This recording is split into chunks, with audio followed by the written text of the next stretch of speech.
Here in the studio, he's a retired Marine Corps major who many are calling a true American hero. He was one of the first responders at 9/11 at the Pentagon.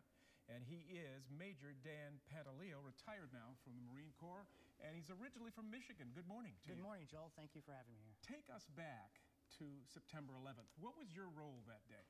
Well, I was actually working in my office just a few miles from the Pentagon, and when the plane hit, I quickly made my way to the building, tried to be of assistance, set up a triage area, and then began to go through the process of rescuing, pulling people out, and then also beginning the process of recovery. And over the next 4 days, myself and a group of volunteers completed the recovery efforts of bringing the victims out. You speak now all over the country. You've written a book, 4 Days at the Pentagon, if you want to check that out.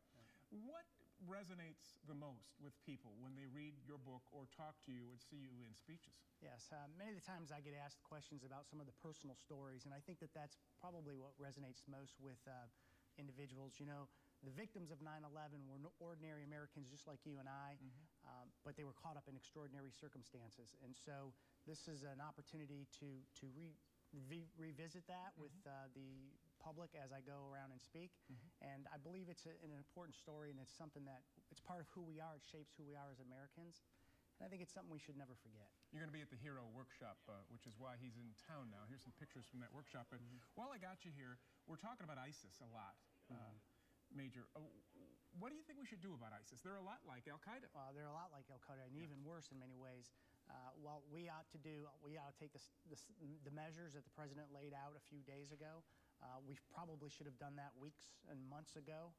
This is a very, very insidious group, and it's an organization that we need to snuff out right from the beginning. You know, a long time ago, President Bush said, countries are either with us or they're against us. And we need to line up the support with other nations to take the actions that we need to take care of the ISIS problem. All right, Major, thank you. You're going to be at the Hero Roundtable. That is tomorrow and Saturday. About 1,000 people are going to be participating in that. That is at the Whiting, and it's the world's largest conference dedicated to cultivating heroism, which I think you are. Well, thank you, Joel. I appreciate that. Thank you for coming in. It's a pleasure to be here.